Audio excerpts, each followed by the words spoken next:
Welcome to Community Mindfulness Project's Mindfulness Care for the Resilient Caregiver. My name is Erika Long, and I'm one of the founders of Community Mindfulness Project. This series has been made possible by Grace Farms Foundation, whose mission is to advance good in the world. It's such a privilege to offer this session to all of you who dedicate your days to safeguarding and improving the well-being of others. We want to thank you for the vital work that you do. In this session, we'll explore the different effects that empathy and compassion have on our brains and bodies, and we'll practice a way to build our resilience and also tap into our inner strength through a visualization exercise. The practice that we'll do combines an equanimity practice and a compassion practice. So let's talk a bit about each of those before we dive into the practice itself.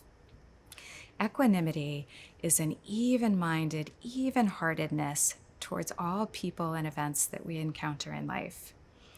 So as something arises, we can feel very deeply about it, but we maintain our composure like a mountain. It's a recognition that the present moment is already a fact, like it or not. And we're not fighting the present moment.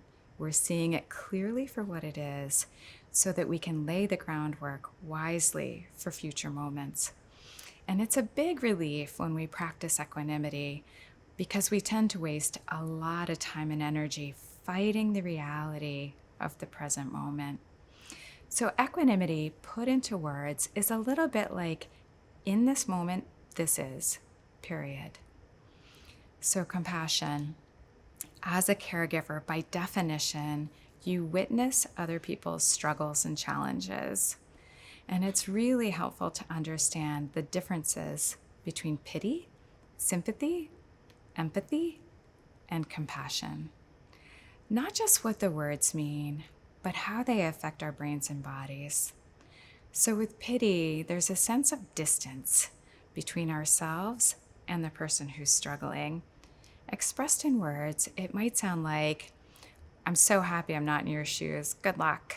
It's flat, distant, there's no connection, and there's a tinge of judgment there. With sympathy, there's no judgment, but there's still a fair bit of distance between ourselves and the person who's struggling.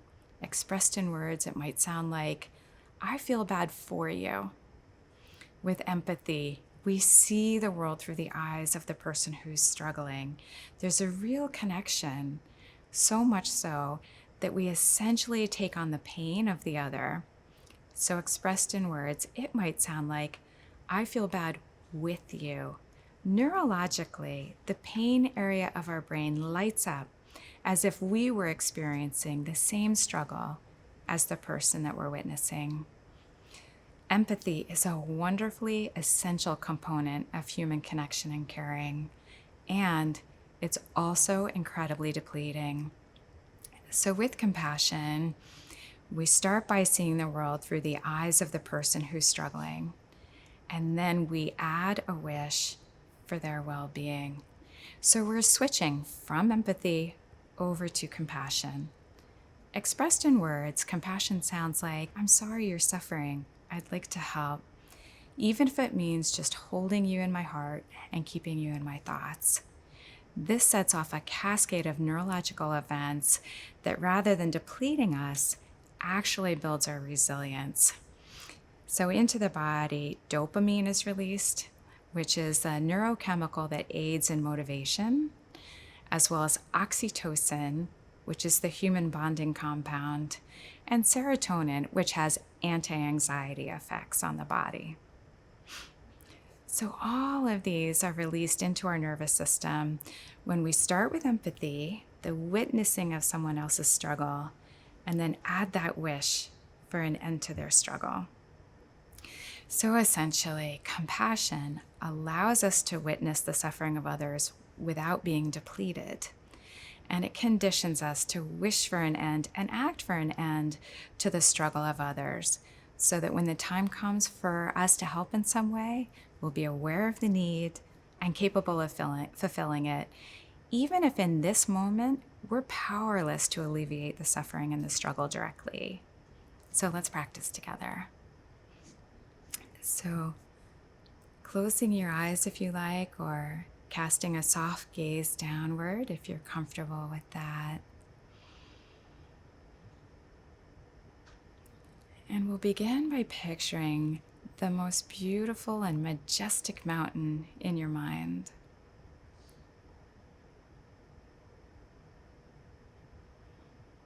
So having a real detailed sense of what that mountain looks like.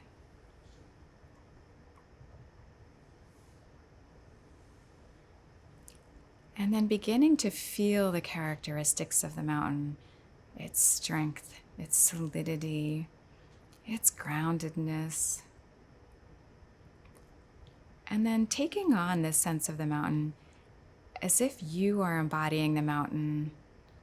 So you might imagine your head as the peak of the mountain, and your arms and shoulders as the sides of the mountain, and the belly and the legs as the base of the mountain.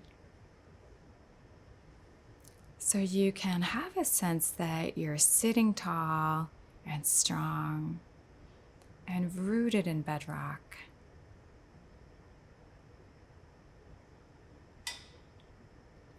You may want to take a moment to sense into the floor under the feet and the chair beneath you.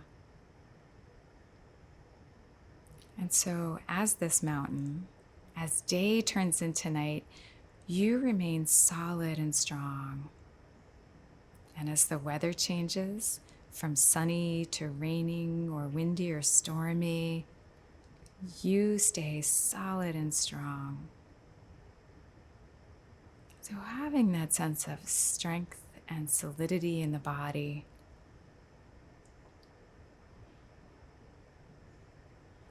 As people come and go, whether they admire you or not, you remain strong and solid. Again, resting with this sense of strength and solidity and composure and grace. And sensing into your ability to face with balance all that arises in life. You are rooted in bedrock. You are stable and strong. And then with this sense of strength from the mountain, as a mountain, we can begin to offer compassion, and we'll begin with ourselves. If you like, placing one hand on your heart, pausing to feel the warmth of the hand on the heart. You can also place it on the cheek. Noticing what it feels like to offer yourself this gesture of compassion.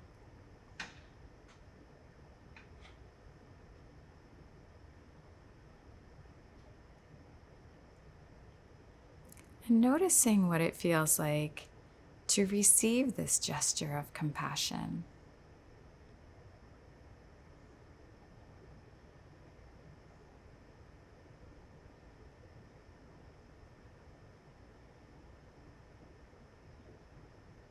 And then bringing to mind something in your life that might be causing you some discomfort, be it large or small. Maybe it's a challenge with some technology, or it could be the illness of a loved one.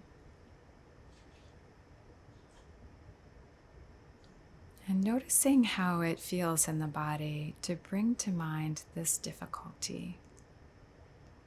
And doing this with great gentleness. And then acknowledging that everyone feels this way sometimes. We are all faced with challenges. And so with great tenderness, allowing the wish to arise, may I give myself the compassion I need. May I be free from this struggle. May I find relief. And whatever other wish feels authentic to send yourself in this moment.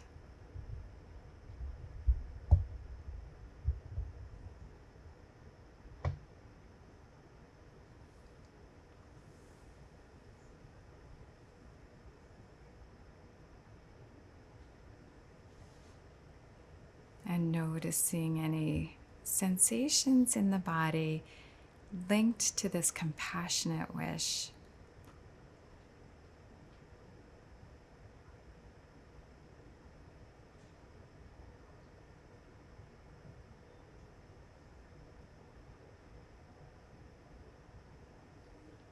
And either resting your hand back on your lap or keeping it on the heart or the cheek if you wish, inviting you to bring to mind a loved one, someone who's going through something difficult, and either picturing them or relaxing into a sense of their presence.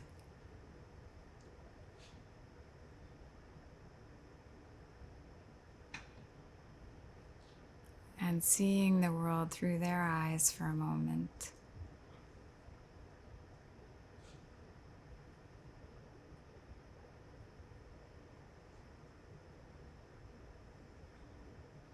And allowing the wish to arise. May you be free from this struggle. May you find relief. Or may you feel loved, cared for, and supported. Whatever heartfelt wish feels right for you to send to this loved one.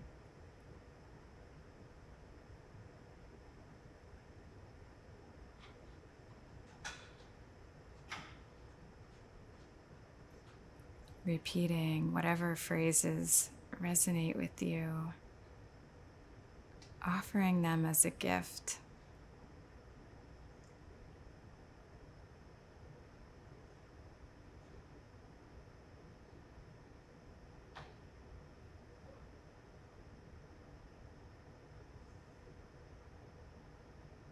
And now expanding the circle of care to include someone you don't know well, perhaps a neighbor or colleague or store clerk.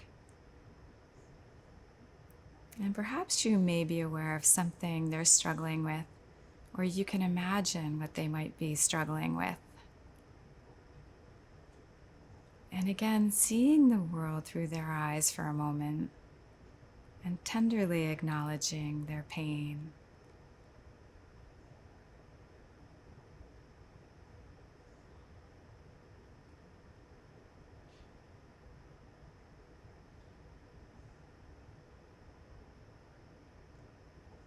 And allowing the wish to arise. May you be free from this struggle. May you find relief. Or may you feel loved, cared for, and supported. Repeating whatever phrase resonates. Offering it up as a gift.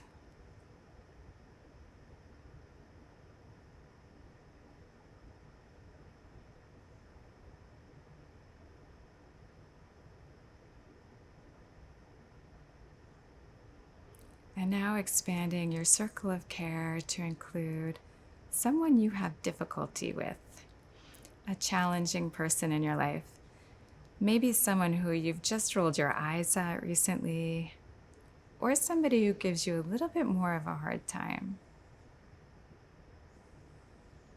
Pausing for a moment to see the world through their eyes. Acknowledging a challenge that they may be experiencing.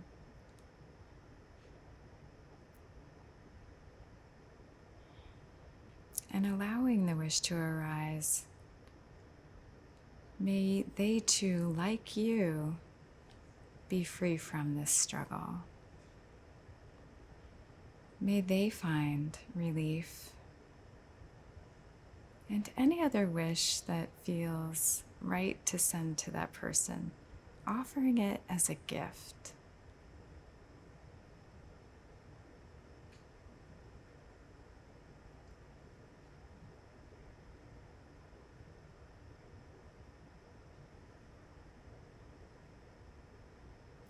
And then expanding compassion outwards into the world to include all beings without exception, and allowing the wish to arise. May we all be free from struggle. May we all face life's difficulties with balance and composure and equanimity like a mountain. May we all live with ease. May we all feel loved, cared for, and supported.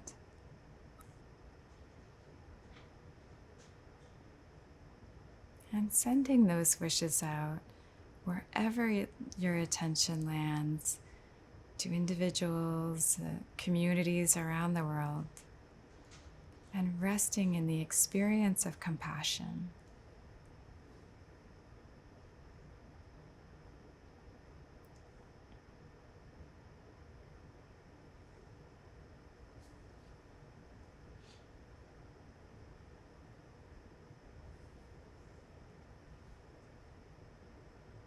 And when you're ready, bringing gentle movement back into the body if you've been still. Maybe gently placing your hands on your cheeks and letting them rest there for a moment. Or whatever other movement your body is asking for.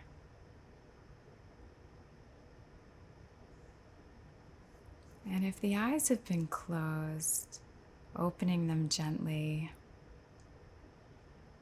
And with a gentle gaze, looking around you at your surroundings, almost as if seeing them for the first time.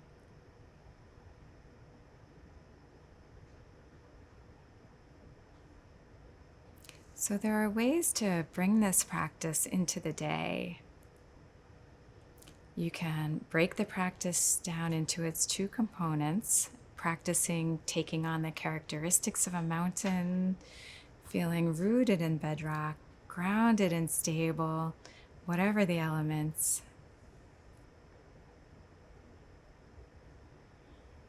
Whenever a difficult situation arises, I sometimes find myself sitting or standing tall, feeling like my head is the top of the mountain and my shoulders and arms are the sides of the mountain. And this physical shape reminds me of how strong I am. One woman I know tells herself, "I am a mountain," when she's feeling overwhelmed or anxious. And not only does it help her feel strong, but she ends up grinning while she does it, which helps her keep everything in perspective. Whenever you see or hear of someone struggling, you can also pause for just a moment to offer a wish for their peace and well-being, literally even for just one breath. May you return to health. May this conflict resolve. May you feel at peace in your body, whatever wish you'd like to extend to them for that breath.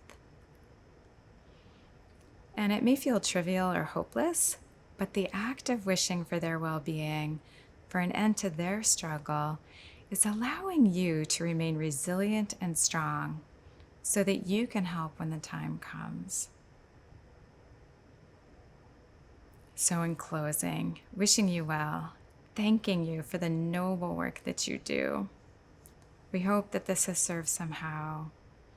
Please feel free to reach out with questions or comments to welcome@communitymindfulnessproject.org. And you can always visit our website at communitymindfulnessproject.org for guided meditations and book recommendations and other resources. And you can check out gracefarms.org to learn more about how Grace Farms Foundation is advancing good in the world. So until the next installment, take good care of yourself.